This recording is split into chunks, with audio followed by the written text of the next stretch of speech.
सरोकार।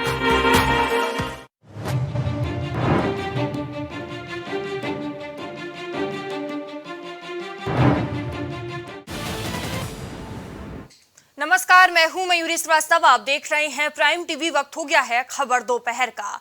लोकसभा चुनाव को देखते हुए भाजपा एक्शन मोड में नजर आ रही है। लोकसभा चुनाव में पार्टी अपनी रणनीति पर काम कर रही है। आम चुनाव के उत्तर प्रदेश की बात करें तो जिन सीटों पर भाजपा पहले से तैयारी कर रही है और कैंडिडेट उतारने की योजना बना रही है, उनमें से सोनिया गांधी की सीट रायबरेली और डिंपल यादव की सीट मैनपुरी शामिल है। इन सभी सीटों पर जल्द ही अमित शाह और जेपी नड्डा रैलियां करने वाले हैं। भाजपा इस बार चुनाव में कठिन सीटों पर खास फोकस करती नजर आ रही है ताकि समय से पहले ही तैयारी की जा सके। वहीं दूसरी तरफ कांग्रेस भी दांव पर दांव खेलती नजर आ रही है। कांग्रेस नेता प्रियंका गांधी वाराणसी से चुनाव लड़ सकती हैं। इसके साथ ही प्रयागराज, फूलपुर या फिर किसी अन्य सीट को भी प्रियंका गांधी के लिए चुना जा सकता है।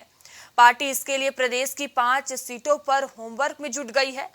हालांकि प्रदेश नेतृत्व की पहली प्राथमिकता वाराणसी है ताकि प्रधानमंत्री नरेंद्र मोदी को सीधे चुनौती दी जा सके। वहीं दूसरी तरफ राहुल गांधी के अमेठी तो सोनिया गांधी की रायबरेली से चुनाव लड़ने की तैयारियां शुरू हो गई हैं। तो देखिए, लोकसभा चुनाव को देखते हुए सभी पार्टियां एक्शन मोड में नजर आ रही हैं। तो वहीं आम चुनाव को देखते हुए भी कोई कसर नहीं छोड़ी जा रही है। लगातार सभी दल एक्शन मोड में नजर आ रहे हैं। सभी पार्टियां तैयारियों में जुटी हुई हैं। जहां एक तरफ भारतीय जनता पार्टी लगातार तैयारियों में जुटी हुई है, वहीं कांग्रेस भी एक्शन मोड में नजर आ रही है और अब कांग्रेस भी पीछे रहते नजर नहीं आ रही है। लगातार सभी तैयारियों में जुटे हुए हैं। चुनावों को देखते हुए सभी दल एक्शन मोड में नजर आ रहे हैं।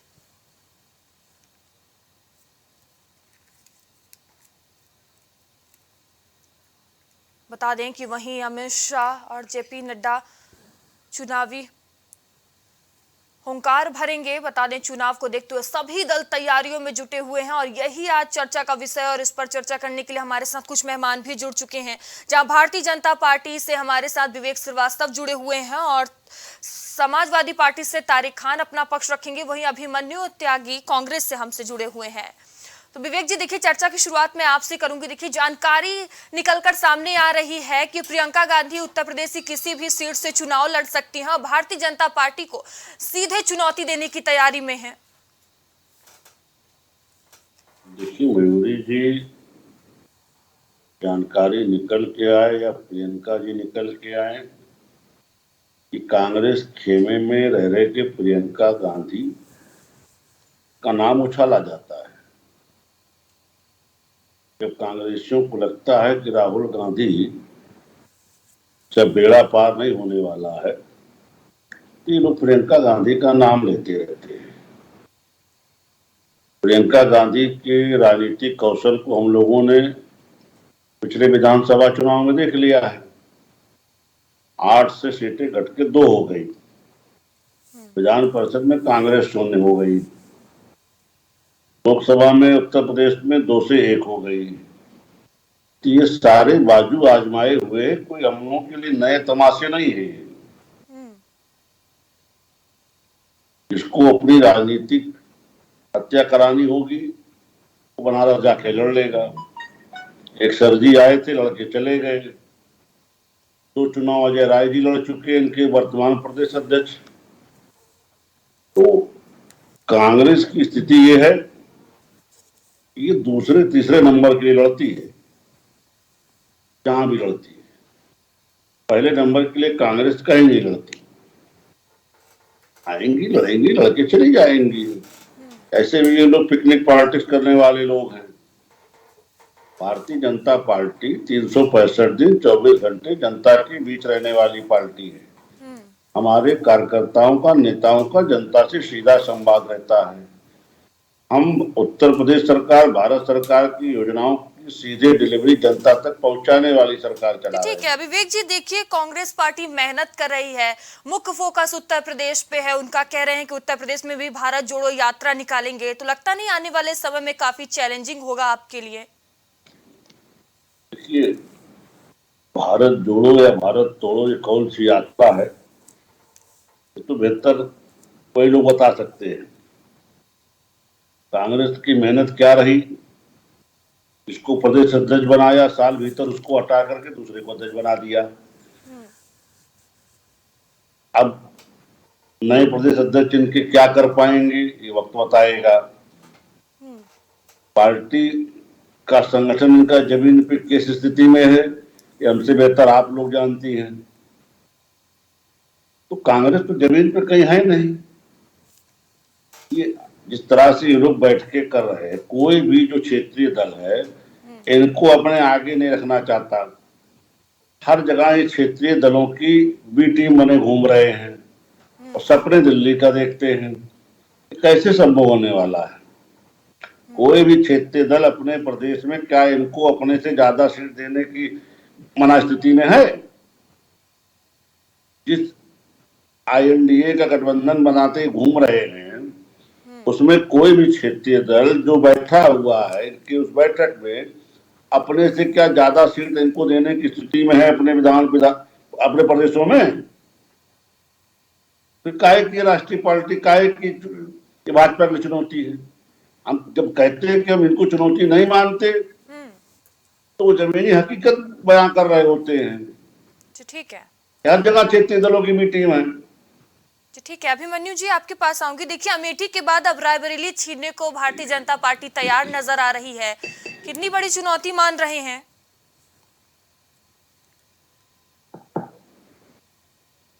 देखिए मयूरी जी, जनता तो चाहती है कि बनारस से उखाड़ फेंके इस दमनकारी सरकार को। जनता चाहती है कि बनारस में सबक सिखाया जाए, प्रियंका गांधी जी लड़े, ये पब्लिक की मांग है और पब्लिक निश्चित तौर पे अब की बात संदेश देने जा रही है।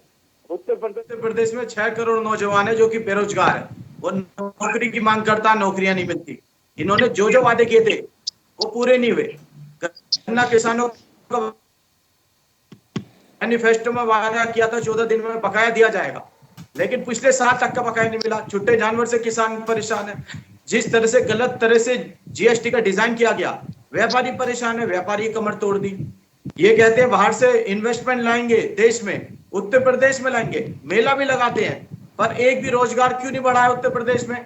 तो नौजवान मांग करता है, गांव का किसान मांग कर रहा है कि आखिरकार ये जो दुर्दशा हो रही है उनकी, परिवार गरीबी रेखा के नीचे क्यों पहुंच रहे हैं? तो जनता अब की बार भावनात्मक मुद्दों पर नहीं वोट करने जा रही है। हिंदू मुसलमान, भारत पाकिस्तान, मंदिर मस्जिद से रोटी नहीं मिलेगी, रोटी मिलेगी रोजगार से। और रोजगार की जब मांग होती है, ये हिंदू मुसलमान, भारत पाकिस्तान जैसे मुद्दे लेकर आते हैं। कांग्रेस के प्रदेश अध्यक्ष बने हैं अजय राय जी, उनकी प्रथम लखनऊ आगमन पर 50,000 की जनता उनके स्वागत में खड़ी हुई।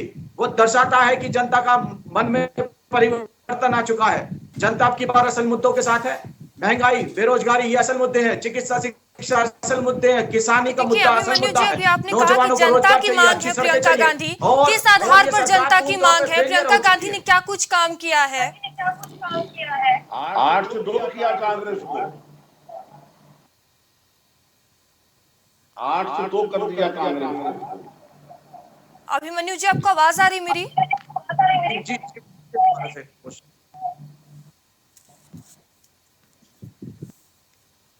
ठीक है, तारिक जी मयूरी जी आपके पास आऊंगी मैं। देखिए, मैनपुरी पर भी भारतीय जनता पार्टी का मुख्य फोकस है। केंद्रीय मंत्री वहां खुद रैलियां करने के लिए तैयार हैं। आप उधर आजमगढ़ और रामपुर हार चुके हैं, कैसे बचाएंगे? आजमगढ़ हारे हैं तो गोरखपुर हराया भी है बाई इलेक्शन। गोरखपुर हरा। खास रणनीति अब मैनपुरी को लेकर भारतीय जनता पार्टी चल रही है। नहीं मैम, आप कह रही हैं कि हरा दिया ना, मैंने कहा कि हाँ सर, बिल्कुल मानती हूँ। आजमगढ़ हराया तो हमने भी गोरखपुर उनको हराया। तब तो मैनपुरी को लेकर खास रणनीति है, किस तरह से चुनौती मान रहे हैं? देखिए मैम, मैनपुरी तो समाजवादी का गढ़ है ही है और पूरे इंडिया गठबंधन एक साथ है, मिलकर चुनाव लड़ेंगे। और आने वाले लोकसभा में मैनपुरी में कोई भी हो, मैनपुरी में इनका जो भी नेता है वो अपना चुनाव लड़े, हम लोग अपना चुनाव लड़ेंगे। लेकिन जो जनता का समर्थन है वो इंडिया गठबंधन के साथ है, तो इंडिया गठबंधन पूरा एक साथ है।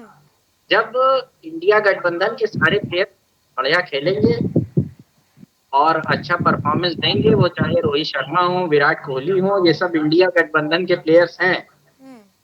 और वो चाहे मोहम्मद तो शमी हो, गठबंधन के जरिए आप भारतीय वो जनता चाहे पार्टी को जडेजा चुनौती हो। देने वाले हैं? जी, गठबंधन के जरिए आप भारतीय जनता पार्टी को चुनौती देने वाले हैं? नहीं तो गठबंधन नहीं लड़ेगा तो एनडीए भी तो एक गठबंधन है, तो गठबंधन के सामने गठबंधन लड़ता है, पार्टियां भी अपनी ताकत लगाती हैं, लेकिन बंद मुट्ठी ज्यादा ताकतवर हो जाती है। जब तिनकों को साथ में बटोर कर रख दिया जाता है 50 तिनके, तो वो ज्यादा ताकतवर हो जाते हैं। इसी तरीके से गठबंधन तो एक साथ लड़ ही रहा है, क्योंकि कांग्रेस ने अपना प्रत्याशी घोषी में नहीं उतारा, समाजवादी को समर्थन दिया, इसका मतलब है कि गठबंधन साथ में है। अब गठबंधन के सहारे लड़ेंगे तो मोदी जी, अटल बिहारी वाजपेयी 40 पार्टियों का सहारा लेके प्रधानमंत्री बन सकते हैं। 1977 में बीजेपी अपनी ही पार्टी को खत्म कर जनता पार्टी में विलय कर सकती है। मगर क्यों विलय किया था आपको पता है? क्योंकि 77 के पहले इमरजेंसी लग गई थी, तो बीजेपी ने कहा था कि बहुत देश को जरूरत है, अपनी पार्टी खत्म कर दी थी और जनता पार्टी में भारतीय जनता पार्टी उस समय की जो उसका विलय कर दिया था। तब वो ठीक था। अटल बिहारी वाजपेयी 40-50 लोगों को बुलाकर अपनी गठबंधन बनाकर सरकार बना लें, तब वो भी ठीक था। वो सब कुछ ठीक है। अभी आप 38 दलों के साथ बैठकर चाय पिए, कॉफी पिए, वो भी ठीक है। 38 में से 25 का कोई विधायक ही नहीं है, वो भी ठीक है। आने वाले वक्त में ग्राम प्रधानों को एक एक पार्टी बनवाकर मीटिंग करेंगे, प्रधानमंत्री कहेंगे 50,000 पार्टियों ने भारतीय जनता पार्टी का समर्थन दिया, क्योंकि हर ग्राम सभा में एक पार्टी बन जाएगी। हमें इससे कोई मतलब नहीं है, भारतीय जनता पार्टी को जो करना है वो करे। मगर मैं ये कह रहा हूँ कि जब भारतीय जनता तैयार पार्टी होता किसी है को तो चुनौती तो मानती ही नहीं। वो कहती है हम काम के जरिए जनता के बीच जा रहे हैं। कौन चुनौती नहीं मानता है? भाजपा। भारतीय जनता पार्टी किसी भी दल को चुनौती मानती ही नहीं। वो कहती है हम अपने काम के जरिए जनता के बीच जा रहे हैं, काम के जरिए जनता हमें चुन रही है। अब मैम देखिए, ऐसा है कि जनता जनार्दन जनादेश बड़ा अहम होता है। हमने बड़ी बड़ी सरकारों को और बड़े बड़े नेताओं को हारते देखा है। क्या अटल बिहारी वाजपेयी कभी चुनाव नहीं हारे? क्या इंदिरा गांधी कभी चुनाव नहीं हारी? क्या नरेंद्र मोदी चुनाव नहीं हार सकती है? ये जनता है मैम, और मुद्दों को लेकर सभी पार्टियां जनता के बीच में जाती है। आपने काम किया है, ये नहीं किया है, उसका एक भ्रमित करने वाला जाल फैलाकर, हिंदू मुसलमान कर इस तरीके की बातें फैलाकर आप बहुत दिन तक जनता को भ्रमित नहीं रख सकते। उसी भ्रमित जनता को हम बार बार जाकर बताते रहते हैं कि ये पार्टियां, सारी पार्टियां बताती रहती हैं, पूरा इंडिया गठबंधन जाके बताता रहता है कि देखिए मुख्य मुद्दे रोजगार है, रोटी है, कपड़ा है, मकान है, खाओगे नहीं तो भूखे पेट भजन नहीं होगा, इसलिए खाना ज्यादा जरूरी है। ठीक है, देखिए आप तमाम मुद्दे उठाते हैं, बेरोजगारी, महंगाई, तमाम मुद्दे प्रदेश को उठाते हैं, लेकिन भारतीय जनता पार्टी तो कह रही है हम 80 की 80 सीटों पर यूपी में जीत हासिल करेंगे। तो जब 80 की 80 सीटें जीत रहे तो लाल, पीली, हरी, काली, नीली जोन क्यों बनाया है? काहे का जोन है फिर वो? क्यों आरएसएस कह रहा है कि स्थिति खराब है? क्यों एग्जिट पोल में 2% का डिफरेंस आ रहा है सिर्फ? क्यों काला जोन, नीला जोन, 15 जोन, लाल जोन, हरा जोन, ये सब जोन क्या है? क्यों चर्चा रोज बुलाते हैं कि हम जो 14-15 सीटें आ रहे थे उसके लिए मीटिंग करने क्यों कर रहे हैं? आप तो 80 का 80 सीट जीत रहे हैं। मैं कह रहा हूँ भारतीय जनता पार्टी उत्तर प्रदेश में एक भी मीटिंग ना करे, प्रधानमंत्री सिर्फ नामांकन करके दिल्ली में बैठे, मुख्यमंत्री अपने कमरे में जाकर सो जाए। जब आप 80 की 80 सीट जीत रहे हो तो प्रचार करने की क्या जरूरत है? आज ही जीत जाओ। एक सांसद का वीडियो देख रहा था, वो कह रहा था कि आप कहीं भी वोट तो जाएगा तो भाजपा ही में। हो सकता है कुछ सेटिंग भी बना ली हो, खैर सेटिंग तो भाजपा बनाने में आगे आई है, मगर हम ये कह रहे हैं कि जब आपको प्रचार करने की जरूरत नहीं है, सारी 80 सीट जीत रहे हो तो घर बैठो आप जाके। ठीक है, जवाब मिलते हैं विवेक जी। तारिक जी को आप सुन रहे हैं, उनका कहना है जब आप 80 की 80 सीटों जीत रहे हैं तो प्रचार करने की आपको जरूरत ही नहीं है। देखिए, तारिक जी अपनी पार्टी की मानसिकता बता रहे हैं कि भारतीय जनता पार्टी यहाँ विश्राम के लिए कोई स्थान नहीं है। हम निरंतर चलने वाले, जनता के बीच उपस्थित रहने वाले लोग हैं। हम अपना काम करते रहते हैं, अपने एजेंडे पे, अपने घोषणा पत्र पे हम काम करते रहते हैं। हम विश्राम लेने वाले लोग नहीं हैं। जो तारिक जी का प्रश्न है कि आपने जो लाल पीला जोन बना रखा है, वो हमने अपने चुनावी रणनीतिक दृष्टि से कि कहाँ हमें ज्यादा मेहनत करने की जरूरत है, कहाँ हम कम मेहनत से काम हमारा चल जाएगा, कहाँ हमको ज्यादा दौड़ने की जरूरत है। वो दृष्टिकोण से हमारा होमवर्क है वो। अब चूंकि अगर समाजवादी पार्टी कभी इस तरह का होमवर्क करती होती तो इसकी नवैयत को समझ पाती। सारी दिक्कत है हिंदू मुसलमान की हम बात करते हैं, स्वामी प्रसाद मौर्य से हिंदुओं को गाली दिलवाने का काम इनकी पार्टी कर रही है। इधर बीच हमारे किसी नेता ने इस तरह का कोई वक्तव्य दिया हो तो आप बताएं। रोज बहुसंख्यक समाज को गाली दिलवाने का काम अखिलेश यादव जी कर रहे हैं, वो तारिक जी को दिखाई नहीं देता। तो सत्य है कि विपक्ष मुद्दा विहीन है, विपक्ष के पास मुद्दे नहीं है। ये आज दुहाई दे रहे कि साहब अटल जी ने गठबंधन इतना किया था, जनता पार्टी बनी थी। ठीक है, वो सब गठबंधनों के दौर थे, उन गठबंधन सरकारों के दौर से आज सरकारें निकल करके आज मजबूत नेतृत्व तक आ चुकी है। देश की जनता मजबूत नेतृत्व चाहती है, मजबूत हाथों में देश को सुरक्षित देखना चाहती है। उसको आया राम गया राम की सरकारें नहीं अच्छी लगती है। जिसको बहुमत दे रही उसको प्रचंड दे रही, जिसको नहीं दे रही उसे विपक्ष बैठा रही है। इन्हें विपक्ष में बनने का बहुमत मिला है, ये विपक्ष में बैठे रचनात्मक विपक्ष की भूमिका निभाएं, वो नहीं निभाना चाहते। जहां जनता के मुद्दे उठाने होते हैं वहां ये मणिपुर विषय लेके चले आएंगे। इस तरह की जो इनकी समस्याएं हैं, ये सदन में सड़क के मुद्दे और सड़क पे सदन के मुद्दे लेके घूम रहे हैं। इस तरह से न तो ये देश का भला कर सकते हैं, न प्रदेश का भला कर सकते हैं, न अपनी पार्टी का भला कर सकते हैं। ठीक है, अभिमन्यु जी जवाब दे दीजिए। देखिए विवेक जी कह रहे हैं विपक्ष के पास कोई मुद्दा ही नहीं है,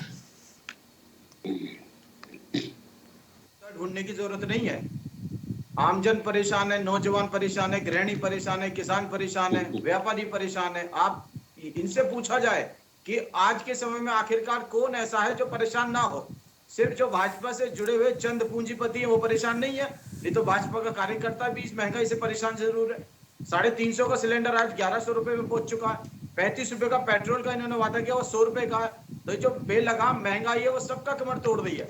महंगी सब्जी, महंगी दाल, ये सबके कमर तोड़ रही है। अगर महंगाई का असर किसी पे नहीं है तो इनके जो चंद पूंजीपति मित्र हैं और जो ब्लैक स्टॉकिस्ट हैं जिनको इन्होंने संरक्षण दे रखा है, सिर्फ उन पर महंगाई का असर नहीं हो रहा। इनसे ये पूछा जाए ऐसी कौन सी नीति है कि जो आपका बहुत सफल हुई हो। जो सारी नीतियां वो कांग्रेस पार्टी की बनाई हुई नीतियां, चाहे पक्के मकान देने की नीतियां, इंदिरा गांधी आवास योजना, उसका नाम चेंज कर दिया। चाहे देखिए मनरेगा की योजना है, आज वो सफल है, ये उस मनरेगा की योजना को आगे बढ़ाने का काम कर रहे हैं। ये अपनी तरफ से नोटबंदी लेकर आए, आज तक उसका जिक्र नहीं करते।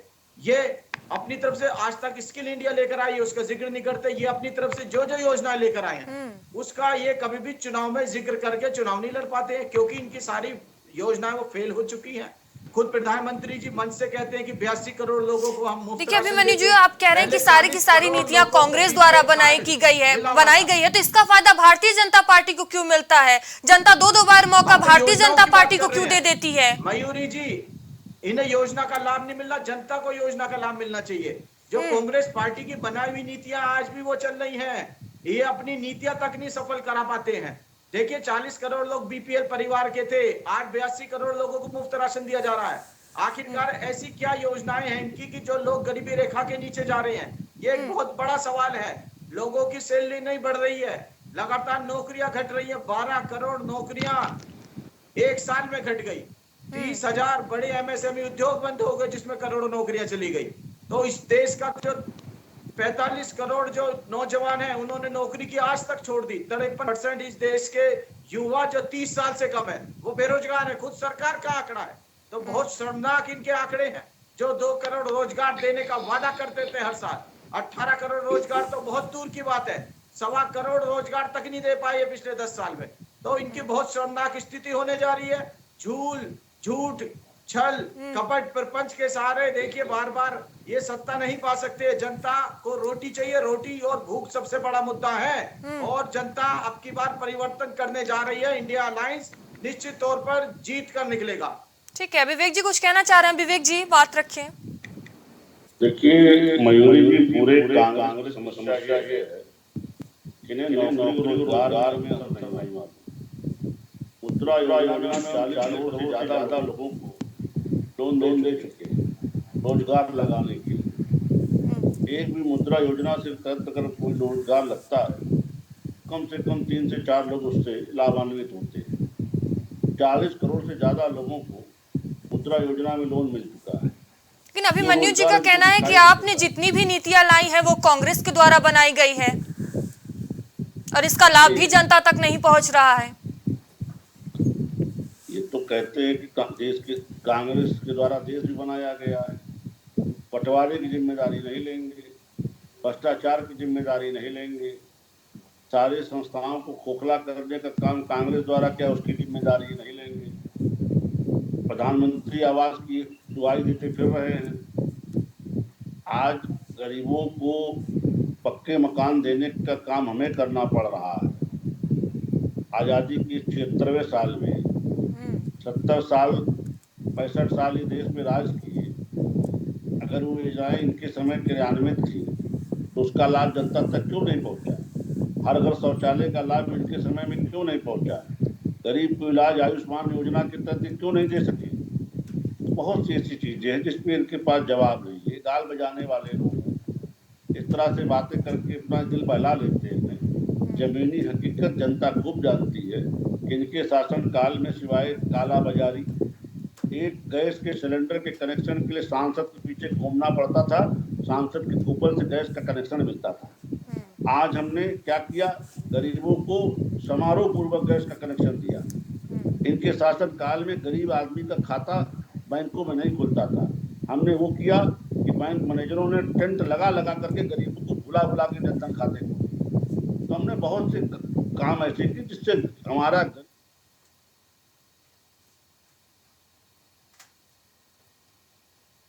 क्योंकि गरीब इनकी सोच में रही है, वो सब तक सोचते रही कि गरीब कैसे लाभ पहुंचाया जाए। देखिए विवेक जी, विपक्ष कह रहा है कि हम महागठबंधन के जरिए एनडीए को हराएंगे और जिस तरह से विपक्ष एकजुट होता नजर आ रहा है, अगर ये एकजुटता बढ़ती है तो क्या लगता है आने वाले समय में आपके लिए चुनौतीपूर्ण हो सकता है?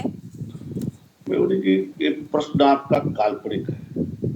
मैंने पहले ही आपको स्पष्ट किया कि ये कांग्रेस जो अपने आप को राष्ट्रीय दल कहती है, सबसे बड़ा विपक्ष बताती है कि सर पार्टी की सक्रियता बढ़ गई है, लगातार तैयारियां नजर आ रही हैं। अरे भाई सुन तो लीजिए, क्षेत्रीय दलों की बी टीम बन के रह गए हैं।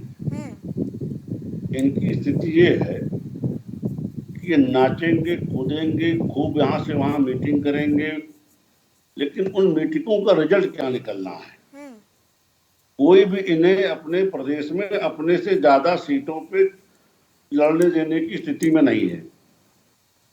उत्तर प्रदेश, दिल्ली का रास्ता उत्तर प्रदेश से जाता है, ये राजनीति का ककारा पढ़ने वाले बच्चे भी जानते हैं। 80 सीट में 1 सीट इनके पास है, वो भी इस बार भारतीय जनता पार्टी इनसे छीनने के लिए प्रतिबद्ध है।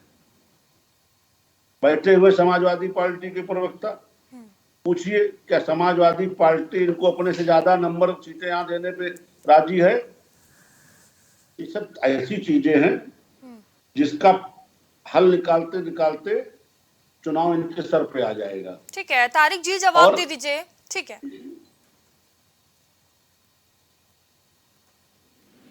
तारिक जी, आपको आवाज आ रही? ठीक है अभिमन्यु जी, आपके पास आऊंगी। अभी आप विवेक जी को सुन रहे होंगे, उन्होंने कहा कि क्षेत्रीय दलों की बी पार्टी बनकर रह गए हैं विपक्षी दल। कांग्रेस विपक्षी दल नहीं, कांग्रेस। देखिए मयूरी जी, इंडिया अलायंस में कांग्रेस पार्टी है और साथ में 26 दल हैं। 26 दल का वोट परसेंट जो शेयर है वो 49% है। और ये कभी अपने वैसे साथियों को तो पूछते नहीं है। जो 2019 में एनडीए के साथ जो घटक दल थे वो कुल मिलाकर 20 थे।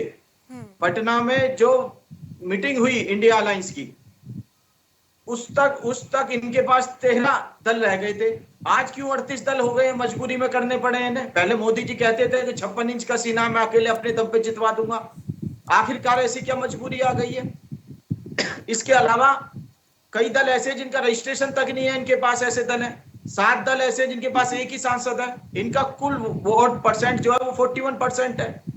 इंडिया अलायंस का 49% है, तो पता लग रहा है कि किसके साथ जनता का भरोसा है, किसके साथ नहीं। लालू जी के पास लोकसभा में कई सांसद हैं, आरजेडी के पास लोकसभा में कई सांसद मयूरी जी इनसे पूछ लीजिए।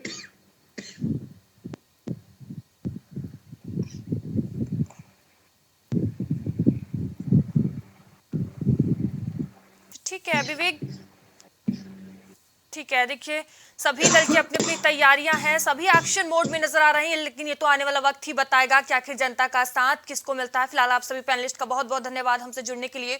तो बता दें कि लोकसभा चुनाव को देखते हुए सभी पार्टियां तैयारियों में जुटी हुई हैं, सभी एक्शन मोड में नजर आ रही हैं। जहां एक तरफ भारतीय जनता पार्टी लगातार तैयारियों में जुटी हुई है, तो वहीं अब समाजवादी पार्टी भी तैयारी करती नजर आ रही है और कांग्रेस भी पीछे रहना नहीं चाहती है। सभी दल की अपनी अपनी तैयारी, अपने अपने दावे हैं, लेकिन ये तो आने वाला वक्त बताएगा कि जनता का साथ किसको मिलता है, किसको फायदा होता है और किसको नुकसान होता है। फिलहाल अभी के लिए खबर दोपहर में इतना ही। आगे आपसे फिर होगी मुलाकात, तब तक लिए बने रहिए प्राइम टीवी के साथ। नमस्कार।